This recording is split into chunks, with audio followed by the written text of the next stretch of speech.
Hi guys, this lesson we're going to look at the gradient of a line. Now, a couple of things. We said the midpoint was denoted by a capital M. The gradient is denoted by a lowercase m. And that's why we have to be really specific about those things. Now, the slope of a line is generally called the gradient of the line. It's essentially how steep it is. Okay, and it's measured by how much it goes up for every time, for how long it goes across. Okay, compares how high it goes compared to how low it goes. So a high gradient would be a steeper hill, okay, because it goes up more quickly. Okay, for each meter across, you might go up 3 meters, whereas for a shallow hill, every meter you go across, you might only go up half a meter. Okay. Now, things that you need to know about that, if the line is leaning to the right, okay, so if it's going, if you start at straight up and down and it falls forward, it's a positive gradient. If you start at the top and you go left, okay, if the top of the line is leaning to the left, you have a negative gradient. The gradient of the line, again, can be found by comparing how far it goes up with how long it goes across. So the gradient really is what we call the rise over the run. Okay, so the vertical rise is how far it goes up. The horizontal run is how long it goes across. We use triangles a lot in linear relationships.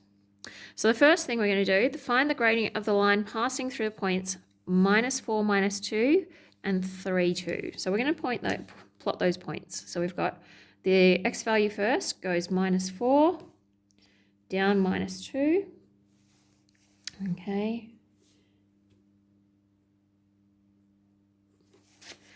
And the next point is 3. So we go across 3 and up to 3, 2. Okay, we've got our point 3, 2.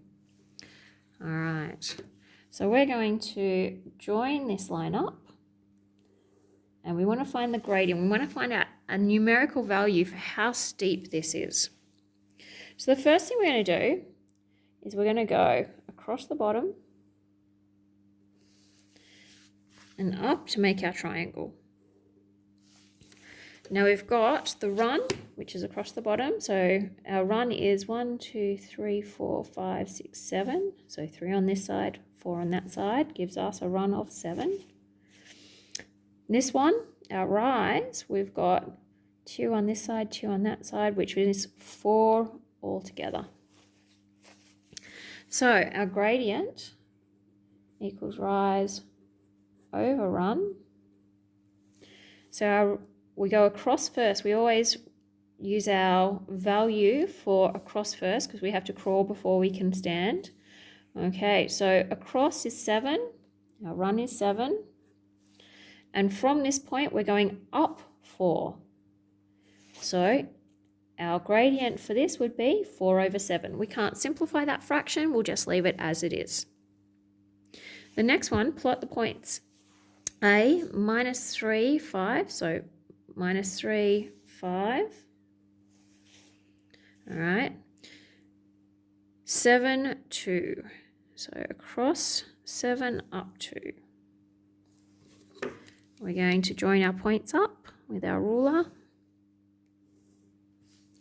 And we're going to make our triangle.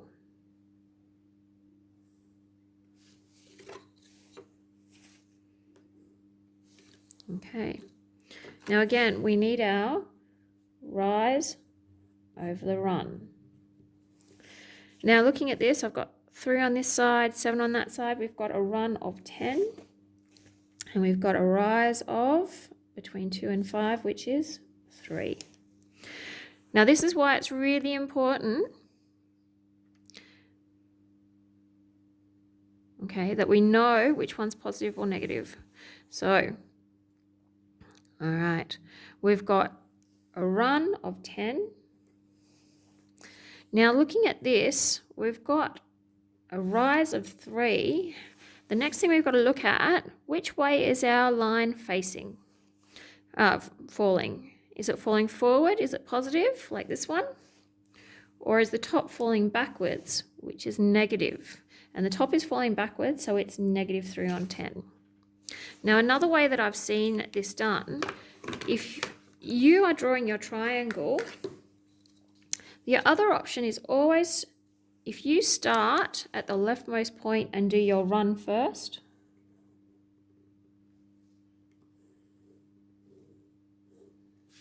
okay, and then you drop it down to here, I can already see if you do your run first, you've got 10 and you go down from that point, so you know it's -3.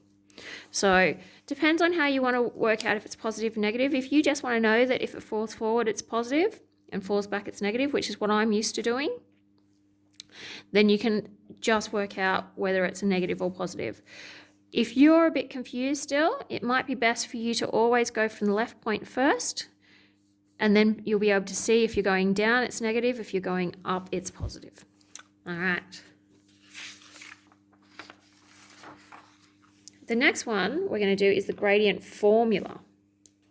Okay, so looking at this, again, we're going to derive our formula much the same way we did in our first investigation.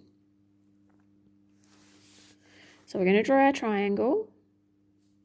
And looking at these values, I know that this is x1, this is x2, this is y1, and this is y2, okay, across here. So if I wanted to know how long this was, okay, my run, I would say choose a point, x2, and I would say, well, this is x2 minus x1.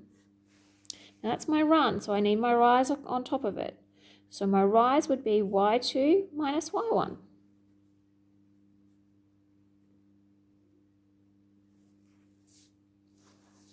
And that's my gradient. Okay, so that's how we get the formula for our gradient. So our gradient formula is m equals y2 minus y1 over x2 minus x1.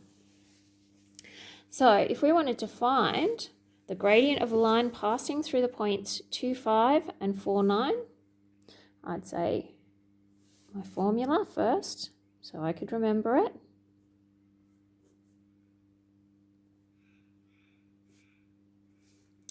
All right, so y's first. Now it doesn't matter, and I'm going to show you this. It doesn't matter which order you do it with. I'm going to do this one first. So 5 minus 9. As long as whatever I've put for y2, I use its match for y1 for x2. So now I've got 2 minus 4. And I get 5 take away 9 is minus 4. 2 take away 4 is minus 2. Minus 4 divided by minus 2, a negative divided by a positive gives, a negative divided by a negative gives me a negative. 4 divided by 2 gives me 2. Okay, so my gradient is equal to 2. Now, if I wanted to do it the other way, if I do this point first, m equals y2 minus y1 over x2 minus x1. And I'm going to use this one first. So my y value is 9 minus 5. Now, if I've used this one first, I must use this one first. So 4 minus 2. 9 minus 5 is 4. 4 minus 2 is 2. 4 divided by 2 is 2. So it doesn't matter which point you put in first, okay, because if you've got a negative and a negative, okay, it corrects itself and you'll find that it's positive, okay. So as long as what you put first, the point you choose to go first here must also go first here.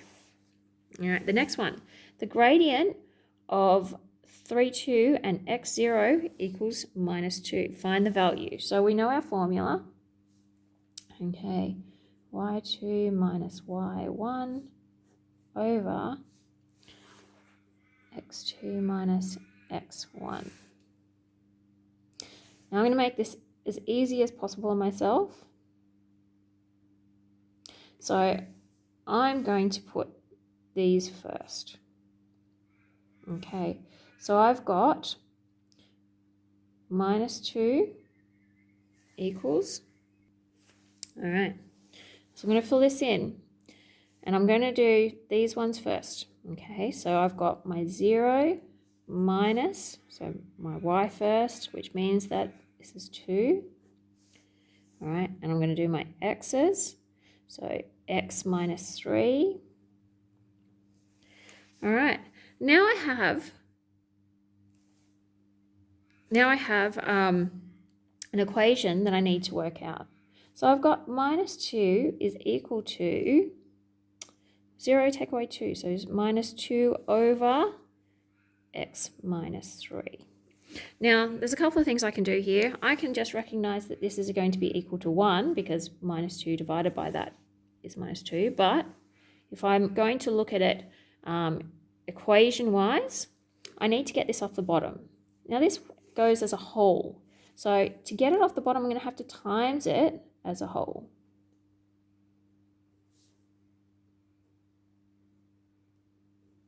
And I end up with minus 2 outside of x minus 3 equals minus 2. Now to get rid of this minus 2, I'm going to divide both sides by minus 2.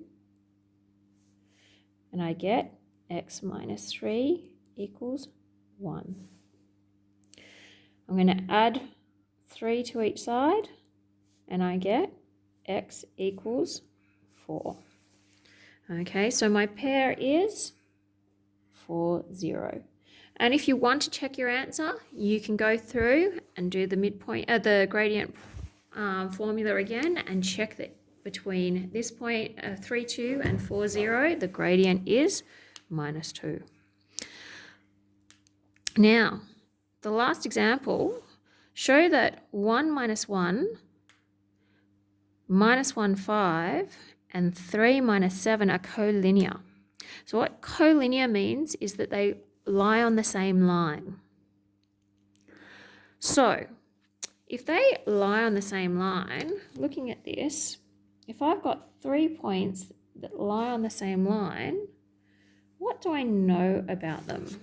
They should all have the same gradient between each of them. So the gradient between this point and this point should be the same gradient as between this point and this point, which should be the same gradient as between that point and that point.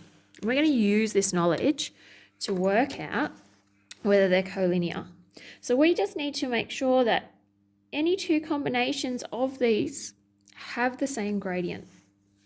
Okay, so the first one I'm going to do is I'll do just this first pair.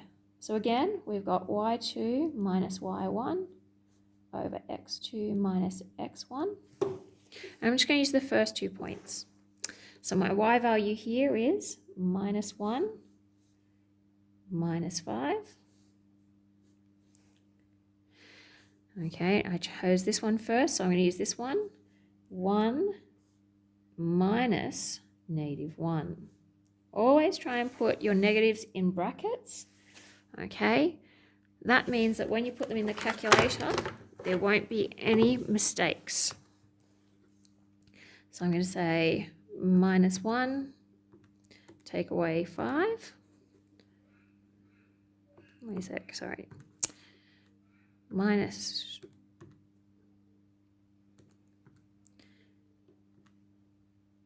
1, take away 5, over 1, take away minus 1, gives me minus 3. And that makes sense. Minus 1, take away another 5 is minus 6. 1, take away negative 1. 2 negatives make a positive. So 1 plus 1 is 2. Minus 6 over 2 gives me minus 3. All right. So I'm going to say gradient between A and B. So we'll name them A, B, and C. And next, I'm going to test any two of the other ones, or this one with either of these. So I'm just going to do the next two in line. So the gradient between B and C, okay, is y2 minus y1 over x2 minus x1. All right, I'm going to start with this minus 7, take away 5, over 3, take away -1. Okay, so we're using the two y values, then the two x values in the same order. Minus 7 minus 5 is minus 12. 3, take away -1. Two negatives make a positive. So that's over 4. Minus 12 divided by 4 gives me minus 3. Therefore,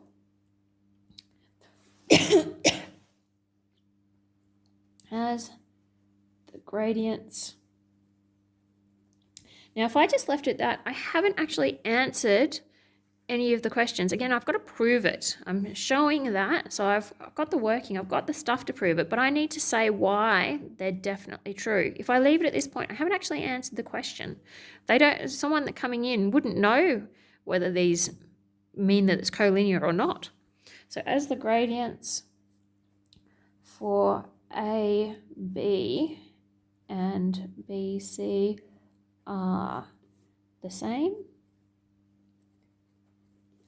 points all 3 points are collinear. Okay. So when it's asked to show something, it's asking us to prove it. We have to put a sentence saying what is true, why it's true. You guys can go on with the next exercise, and I'll do the next video.